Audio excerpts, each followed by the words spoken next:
अब मैं इस चर्चा के अंदर सुनील पंत जी को लेकर के आना चाहूंगा कि वो अपने विचार यहाँ पर रखें, क्योंकि सुनील जी आप फाइनेंस सेक्टर के साथ में काफी लंबे समय से जुड़े हैं और काफी बारीकियां यहाँ पर जानते हैं। जैसा कि वकील साहब ने कहा कि अगर रेट ऑफ इंटरेस्ट को रिड्यूस करा जाए तो निश्चित तौर के ऊपर बैंक्स के ऊपर इसका बहुत ज्यादा इम्पैक्ट नहीं आने वाला है। रेट ऑफ इंटरेस्ट जितना रिड्यूस होगा, एनपीए उतने कम होंगे। तो यहाँ पर आपकी जो एक्सपीरियंसेस हैं, आपके जो विचार है, वो क्या कहते हैं? क्या हिंदुस्तान के अंदर में रेट ऑफ इंटरेस्ट रिड्यूस करने चाहिए? हालांकि इंडस्ट्री ये डिमांड कर रही है और इसके साथ साथ समय की जो मांग लगती है वो भी यहाँ पर वही दिखती है कि रेट ऑफ इंटरेस्ट को अगर रिड्यूस कर दिया जाए तो इकोनॉमी का जो पहिया है वो काफी तेजी के साथ घूम सकता है। सुनील जी। धन्यवाद सुरेश जी, आप लोगों ने मुझे ये मौका दिया। मैं एबी फाउंडेशन का बहुत बहुत शुक्रगुजार हूँ। और इतना एक पावरफुल पैनल, इतने रिप्यूटेड लोग और इतने अच्छे विचार वाले लोग यहाँ पे हैं, तो मेरे को भी अभी सीखने को बहुत कुछ मिल रहा है। अभी जैसे आपने कहा कि जो वकील जी ने एक दो बड़े इम्पोर्टेंट मसले उठाए। एक तो ये है कि हम लोग क्या एक जीरो इंटरेस्ट इकोनॉमी की तरफ अग्रसर हो सकते हैं। दूसरा ये है कि उसका एनपीए पे और जो क्रेडिट डिप्लॉयमेंट है उस पर क्या इम्पैक्ट पड़ सकता है। और तीसरा ये है कि हमारा आगे इसको लेके आगे बढ़ना जो है वो कितने हद तक हमारे लिए वो इन्हीं लाइंस पे चलना चाहिए या हमें कुछ आगे नया कुछ इजाद करना पड़ेगा। तो सबसे पहले तो मैं ये इससे शुरू करूंगा कि जैसे सबने कहा, ये कोविड जो एक महामारी आई है, ये एक अनप्रेसिडेंटेड किस्म की चीज है जिसके लिए किसी के पास ना कोई चीज इमेजिन करी हुई थी, ना कोई सोल्यूशन अवेलेबल था। इनफैक्ट शुरू के आप लोग जानते ही हैं, कुछ महीने जो हैं वो इसी पे निकल गए थे समझने में कि ये एक्चुअली हो क्या रहा है। उस टाइम पे मेरे ख्याल से इंडिया ने जो कदम लिया था वो एक बहुत ही अहम कदम था, जिसके अंदर दो चीजों पे डिस्कशन था। एक तो था लाइफ और दूसरा था लाइवलीहुड। इन दोनों में से किसको अहमियत दी जाए। तो उस टाइम पे हमारी सरकार जो है उसने इसको समझते हुए कि अगर जान है तो जहान है, मेरे ख्याल से ये उनका आइडिया रहा होगा, चाहे मेरे उसके बारे में कोई इंसाइट नहीं है, पर इसको मानते हुए, और मेरे ख्याल से ये बहुत ही एक अहम डिसीजन था, ये डिसाइड हुआ कि हम पहले जो है वी शुड सेव लाइव्स। इसलिए ये लॉकडाउन जो है ये एनफोर्स हुए और दुनिया में सबसे स्ट्रिंजेंट जो लॉकडाउन थे, सबसे मजबूती से जो लॉकडाउन इंप्लीमेंट हुए वो इंडिया में हुए। इसके नतीजे भी आपके सामने आए कि पहले चाहे क्वार्टर जो था पिछले साल का, उसमें एक काफी बड़ा हिट आया इकोनॉमी पे, 24% के आसपास, 23.9% का उसमें एक डिप आया जीडीपी में। परंतु हम उसके बाद काफी तेजी से उससे निकल सके और ऐसा लग रहा था जब तक हम सितंबर, अक्टूबर, नवंबर में पहुंचे कि हम लोगों ने अपनी ये जो लॉस जो है इकोनॉमी का, इसको हम धीरे धीरे ओवरकम कर लेंगे और अच्छी तरह से ओवरकम कर लेंगे। और 2021 से हमें काफी आशाएं थी। इनफैक्ट अगर आप देखें तो जनवरी तक भी जो है, जो आईएमएफ है, वर्ल्ड बैंक है, बाकी जो इंटरनेशनल इकोनॉमिक एंटिटीज हैं, जो वहाँ पे एनालिस्ट्स हैं, उन सबका जो वो था प्रोजेक्शन, वो इंडिया के लिए काफी पॉजिटिव प्रोजेक्शन था। और यही हम लोगों का एक बैकग्राउंड था जिसके अंदर बजट का भी जो फॉर्मुलेशन किया गया वो इसको सोच के किया गया। परंतु जैसे आप जानते ही हैं, जो ये सेकेंड वेव आई, और इसके पीछे कई कॉन्स्पिरेसी थियरीज भी हैं, इसके पीछे कई और चीजें भी समझी जा सकती हैं, पर जो भी था, इसके बाद जो इम्पैक्ट आया है जिससे हम अभी भी उभरने की ही स्थिति में हैं, पूरी तरह से अभी उभरे नहीं हैं।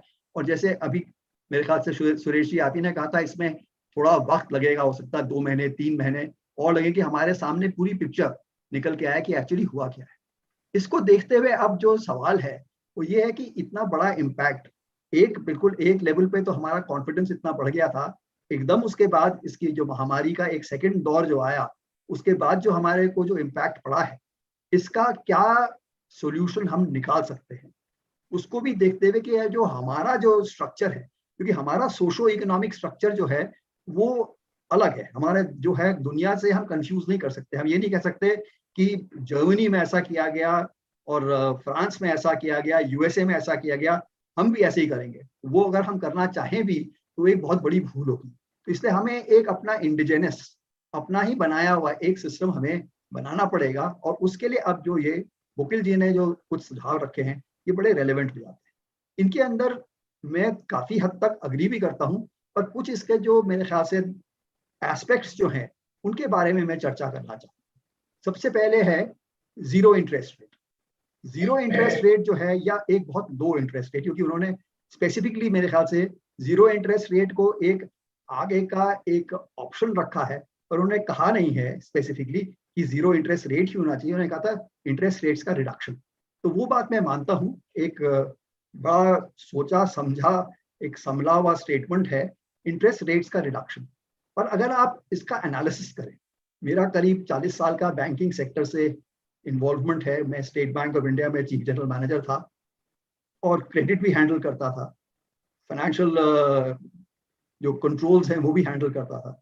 तो वहां पे जो मेरा एक्सपीरियंस है वो ये है कि आप अगर इंटरेस्ट रेट्स को ही रिड्यूस करते जाएंगे तो उससे इतना इम्पैक्ट नहीं पड़ता। एक बार बीच में हम लोगों ने कोशिश करी थी कि हम लोग अपना इंटरेस्ट रेट रिड्यूस करें, और क्योंकि हमारे पास करीब करीब 22-23% मार्केट शेयर था, तो हमें था कि उससे काफी मार्केट के एक इम्पैक्ट पड़ेगा और दूसरे लोगों को भी शायद फिर हमारे पीछे पीछे चलना पड़े।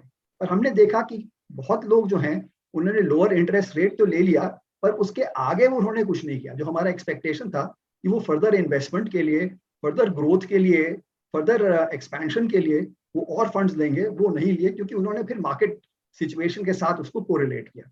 तो मेरे ख्याल से ये भी एक चीज देखने की है कि मार्केट सिचुएशन क्या है, what is the demand emergence that is taking place in the market, और उसके हिसाब से कितना क्रेडिट अब्जॉर्प्शन होना चाहिए। एक अभी थोड़े दिन पहले स्टडी भी हुई थी कि ये जो इंटरेस्ट रेट या आप कहिए क्रेडिट को जो पुश करने की कोशिश हो रही है, अगर क्रेडिट की अवेलेबिलिटी है, क्योंकि अभी जो सरकार ने कई सारे स्टेप्स लिए उसमें क्रेडिट की अवेलेबिलिटी उन्होंने काफी हद तक बढ़ाई है।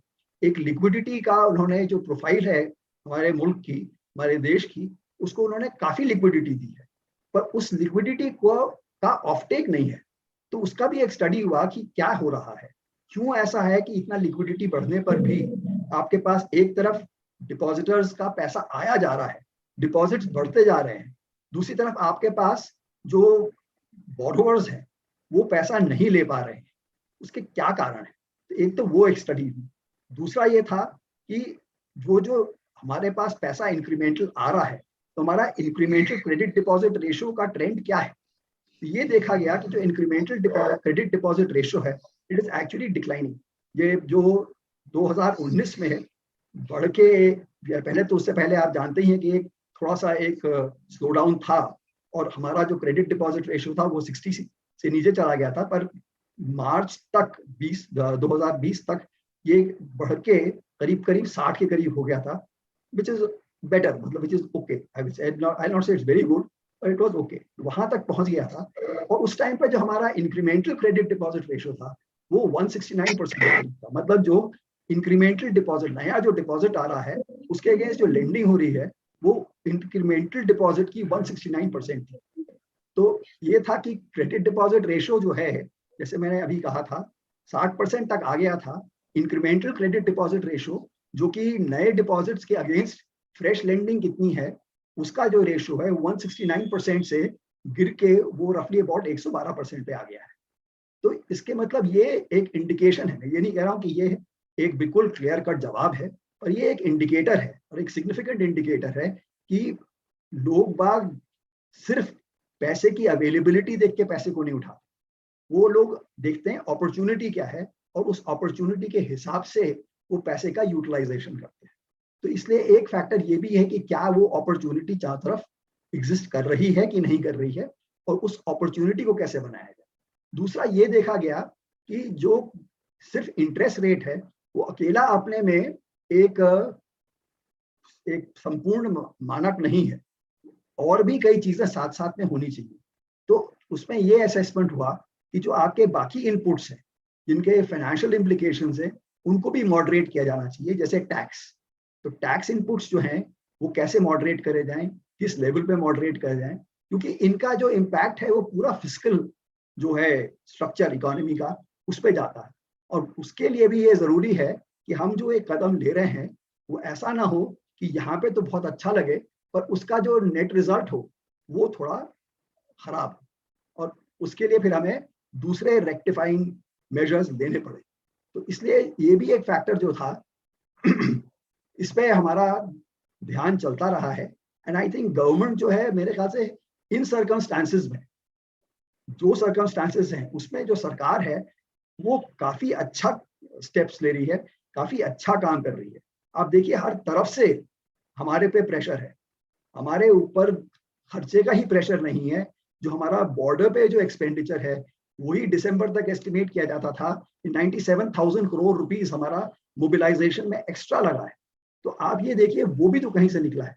ये सारे फंड्स का जमावड़ा करना, उसका डिप्लॉयमेंट करना, ये भी देखना कि यहाँ पे जो लोग हैं उनको जो 5 किलो गेहूं और 1 किलो दाल का जो प्रावधान किया गया है वो भी होता रहे, FCI से भी फंड्स मिलते रहे, जो आपका जो फूड प्रोक्योरमेंट है वो भी होता रहे, और हमारे पास जो अन्न का हमारा जो रिजर्व है वो ऐसा ना हो कि हम फिर किसी और चीज के लिए लोगों के सामने हमें हाथ फैलाना पड़े। ये सब चीजों का बैलेंस बनाए रखने में एक ये फैक्टर सामने आया कि एक ये बैलेंस्ड अप्रोच होना चाहिए। उसके अंदर मेरे ख्याल से एक डिस्कशन इस पे भी हुआ था कि इंटरेस्ट रेट्स कितने नीचे तक लाए जा सकते हैं। अभी अगर देखें तो मेरे ख्याल से जो चाइना में इंटरेस्ट रेट्स हैं, जैसे वकील जी ने भी कहा करीब करीब 4% के करीब है, यहाँ पर भी जो इंटरेस्ट रेट्स हैं वो धीरे धीरे 4% की तरफ ही जा रहे हैं। डिपॉजिट्स पे जो इंटरेस्ट रेट्स हैं वो कट कर रहे हैं, पर एक पुरानी थियरी भी है इकोनॉमिक्स की कि आपका जो रियल रेट ऑफ इंटरेस्ट है ये 2% होना चाहिए, जिसके मतलब ये है कि अगर आप इन्फ्लेशन का रेट लें और क्या आप डिपॉजिटर को दे रहे हैं ताकि उसके पास इंसेंटिव टू सेव हो, फाइनेंशियल सेविंग्स के, तो आपका उसमें एक 2% का डिफरेंशियल होना चाहिए। आप में से कुछ लोगों को याद होगा कि 2012, 2011, 2012, 13 में एक फेज आया था कि बैंक से डिपॉजिट्स का पलायन शुरू हो गया और लोग जो है नॉन फाइनेंशियल सेविंग्स में पैसा लगाने लगे थे। Real estate, stock markets, gold, इस तरह के बाकी एसेट्स जो थे नॉन फाइनेंशियल एसेट्स, उनमें पैसा जाने लगा था।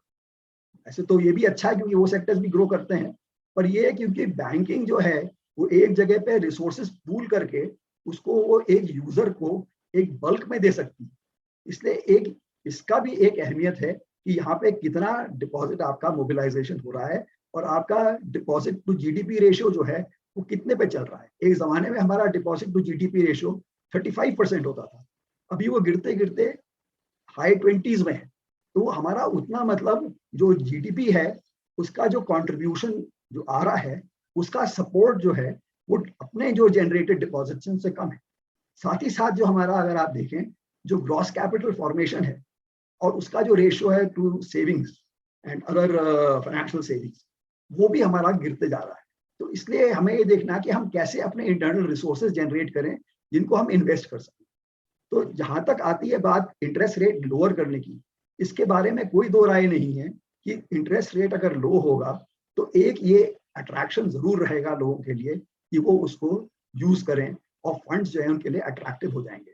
जो प्रोजेक्ट शायद 10% पे वायबल नहीं हो, वो प्रोजेक्ट हो सकता है 6% पे, 5% पे वायबल हो भी सकता है। तो वो जो है कई बार प्रोजेक्ट वायबिलिटी में जब हम सेंसिटिविटी एनालिसिस करते हैं तो हम ये भी देखते हैं कि किस चीज को सेंसिटिव है और किस लेवल पे उसकी आगे सेंसिटिविटी जो है इम्पैक्ट होती है।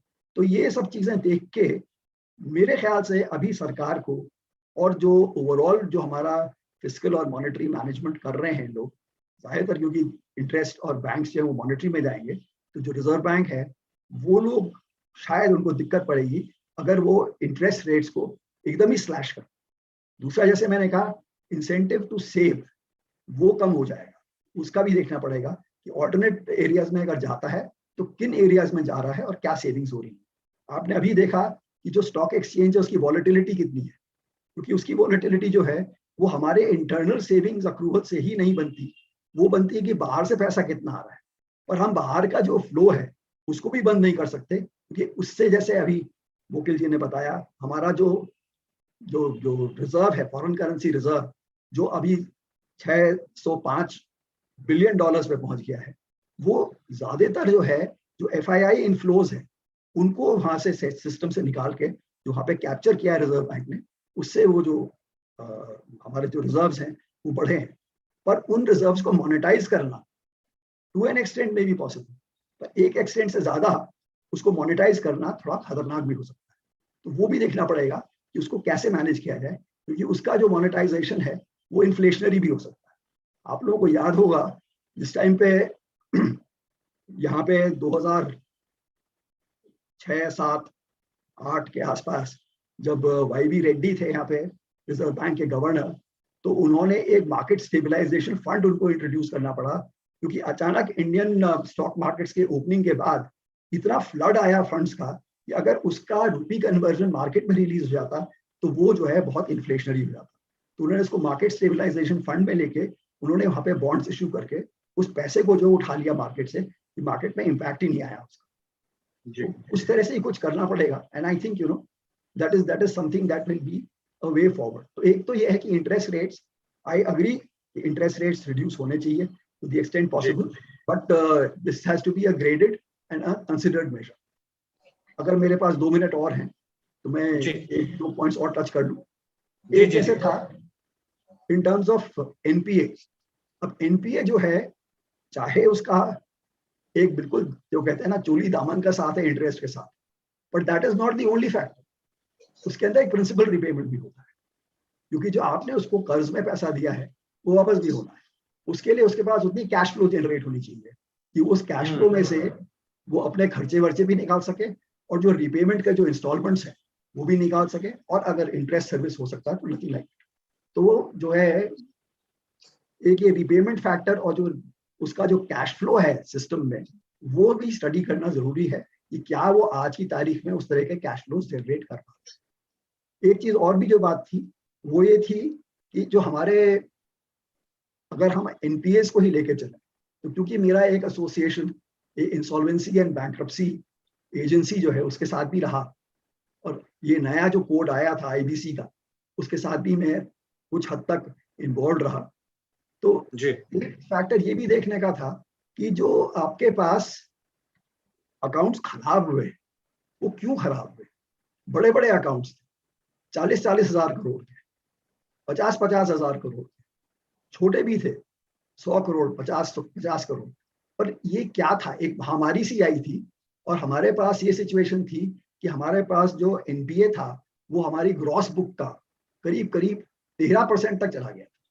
उसको सरकार ने IBC के थ्रू, अन्य मेथड्स के थ्रू, प्रेशर्स के थ्रू, कंट्रोल्स के थ्रू, बैंक्स का डायरेक्ट उसके अंदर वो पूछ के कि आप क्या कर रहे हैं, सिस्टम्स बना के, प्रोसीजर्स बना के उसको वो लेके आ गए थे करीब करीब 8%। अभी ये एक्सपेक्टेशन था कि वो 6.8% पे आ जाएगा ग्रॉस NPA, पर अभी इसकी वजह से वो शायद ना हो। और वो जो 6.8 का एस्टिमेट था वो था क्योंकि नए केसेस फाइल करने में और रिकवरी अंडर IBC उस पर एक मॉरेटोरियम लग गया था, और वो अभी 24 मार्च को हटाया गया है। उसी के बाद ही रफली 200 नए केसेस जो हैं वो NCLT वगैरह जो इसकी जो अपीलेट अथॉरिटीज है उनके पास फाइल। तो मतलब एक पेंटअप उसके अंदर डिमांड है, और वो तब जब इसके अंदर जो फाइलिंग के लिए कट ऑफ था पहले 1 लाख करोड़ का था, अब जो है वो सॉरी पहले 1 लाख का था, अब वो 1 करोड़ का कर दिया गया। तो अगर एक डिफॉल्ट जो है पहले 1 लाख का था तो वो केस इसके अगेंस्ट ले जाया जा सकता था, अब ये कि अगर 1 करोड़ का तब ले जा सकता। तो एक हमें फैक्टर ये भी देखना पड़ेगा, क्योंकि अभी मार्केट फिर से वीक है। अभी अगर हमारे पास एक NPA है तो उसके रेजोल्यूशन के लिए हमारे पास दो तरीके हैं। एक तो वो इतना कैश जनरेट कर सके कि वो जो है अपने को खुद रिजॉल्व कर ले, और दूसरा ये है कि कोई दूसरी एंटिटी आए और वो उसमें वैल्यू देखे और उसको वो खरीदे। तो जो है मर्जर्स एंड एक्विजिशंस के अंदर वो उसको ले ले और उसका जो पैसा आ रहा है उससे सेटलमेंट्स हो जाए। तो ये भी एक फैक्टर है, क्योंकि अभी मार्केट जो है बहुत वीक है, कच्चा है। आगे देखना पड़ेगा चलते हुए, अगले 1-2 साल में ये मेरे ख्याल से और इवॉल्व करेगा, और उसी के तहत एक प्री पैकेज्ड इंसॉल्वेंसी का भी प्रोविजन किया गया है। उसके बारे में भी काफी कुछ कहा जा सकता है, पर मेरे ख्याल से मैंने समय ज्यादा ले लिया है। तो मैं इसको अभी यहीं पे बहुत बहुत बहुत बहुत शुक्रिया पंत साहब, आपने जो विषय टच किया है निश्चित तौर के ऊपर काफी गंभीर विषय है। एक तरफ इंटरेस्ट रेट्स को कम किया जा सकता है या नहीं किया जा सकता, और क्या हिंदुस्तान के अंदर इंटरेस्ट रेट्स को रिड्यूस करके इकोनॉमी को बूस्ट करना किया जा सकता है, क्या इस तरीके की प्रवृत्ति यहाँ पर अपनाई जा सकती है, और इसके साथ साथ दूसरे और कौन से हमारे पास ऐसे एस्पेक्ट्स हैं जिनको ध्यान में रखना काफी जरूरी है।